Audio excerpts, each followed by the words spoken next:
Obi believes that the rule of law should take preeminence in every case, right? And Lamidi Apapa has displayed a complete lack of knowledge of the rule of law. In our constitution, we say that you don't just jump in. It is the National Executive Council that will meet and decide on how to fill the vacancy, should there be any vacancy. But I ask a question first of all. Has there been any case of perjury or falsification or forgery tendered in any law court in this country against Abure? None. I can stand to be challenged. None. We know the case that happened in Benin. And we know that even the High Court in Benin gave an order that nobody should disturb the functions of Abure as the national chairman. That was what happened in Benin. And these people rushed to the FCT court and came up with summons and now said, and you know very well that an ex parte order is an order that protects an entity against harm until the substantive matter is heard. Comrade Kayode Salako knows exactly what I'm talking about. Why would you now use an ex parte order to push somebody out of office? It is against the rule of law. You allow the National Executive Council to sit and decide who will replace him and how it will be done. But he just woke up. There's no, as I speak to you now, there's no court of law that has placed Lamidi Apapa as the acting national chairman of the Labour Party. I stand to be corrected anywhere. You should allow the National Executive Council to sit down and deliberate on how the vacancy will be filled. And look at yourself as a state chairman of the party, knows exactly what I'm talking about. How would you expect Peter Obi to now validate that error by calling them together? What is he going to tell them? Is he going to tell them, oh, sorry, you are supposed to be the national chairman. You are not supposed to be the national. No. Let the rule of law take its course. That is what Peter Gregory believes in. Lamidi Apapa, if he's not paid, but I believe, and look, I am 100% convinced that that man is paid. He's trying to cause a rank up within the party. That's if your own personal conviction. It's an allegation. Why would you go? Let me finish, please. You allowed Salako to have his time. Let me finish. Why would you go to a presidential election petition tribunal to go and cause rancor? There are so many seats there. Why would you go and tell the Director General of the party, of the presidential campaign, to stand up because you want to sit? Why? When there are several seats there at the court for you to sit down. It is very clear that this man his aim is to destroy the party at whatever cost. You said that you started the party. You said that the party started 21 years ago under your leadership, that you were part of the executive of the party when it started. But here you are trying to jeopardize the interests of the party. What I am saying is this. Why don't we wait?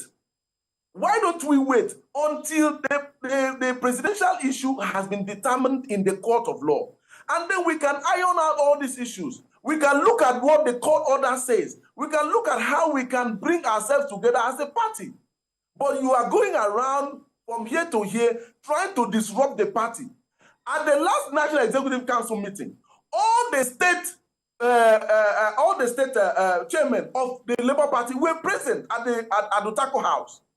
Why was Lamidi Apapa's engagement? Because I don't call that a national conference. I call that an engagement in Bauchi. Why was the national chairman not represented? In fact, I want to ask a question again.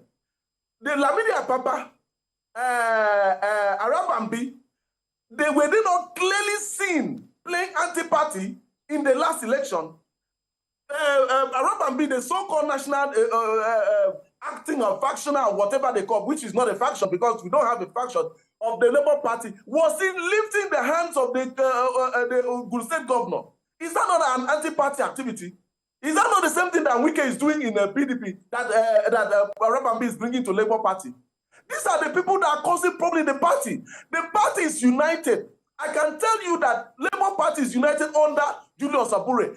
All the Executive Council members are working together up until today. It is those who have interest in ulterior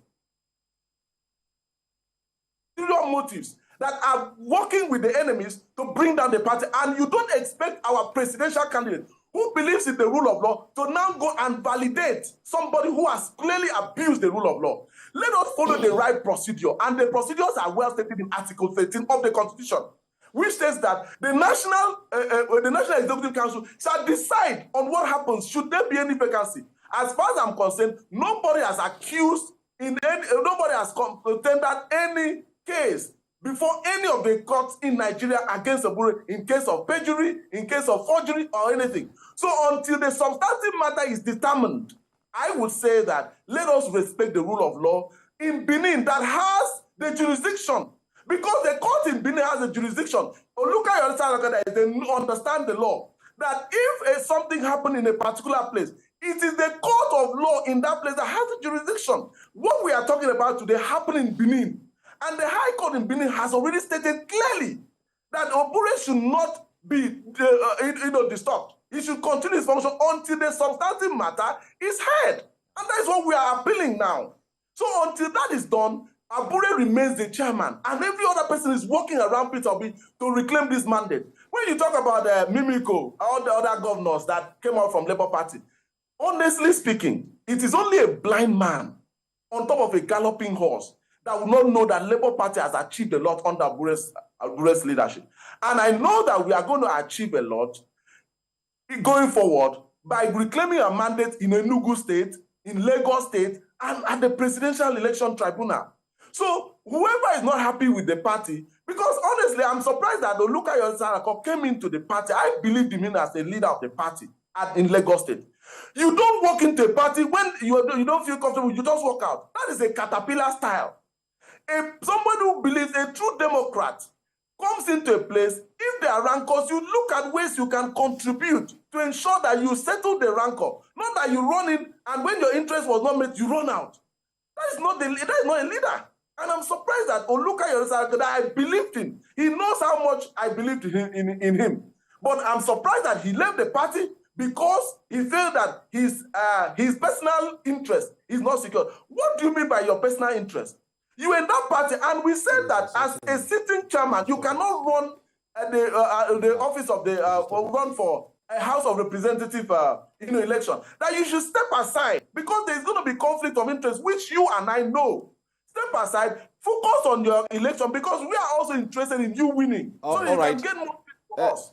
Dr. Ekanem, because of time, we're trying to manage, and we just have 2 minutes, or in fact, less than 2 minutes to wrap up now. But I will certainly give the floor to Olukayode to respond to what he has said, and then we can... Yes, let me first of all caution Ekanem from assaulting me on this program. You are not the one who will tell me whether I'm a leader or not. In politics, you can't be loved by all. You can't be hated by all. As far as the Lagos State Labour Party is concerned today, I still control more than 50% of the sentimental attachment of many of the members. They are with me.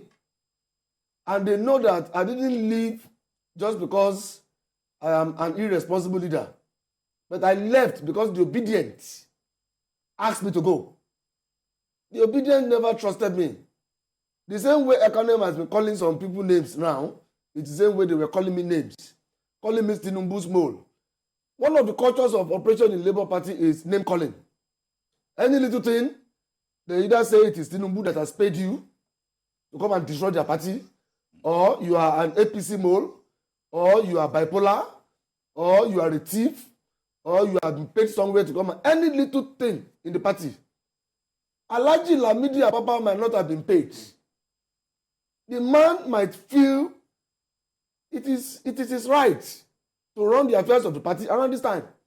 And if you feel he doesn't have the right, is it by going to the court to beat him up, to assault him? What do you think is the way forward? Is the right thing to be done? What do you think is the issue is I don't belong to, I'm not supporting any of the two sides. That's me. I have left the party. I'm not for Julius Abure, and I'm not for Alhaji Lamidi Apapa. I came here as a public affairs analyst to analyze the issue. Yeah. The issue is this. All these men that are battling Abure today are his main kitchen cabinet men.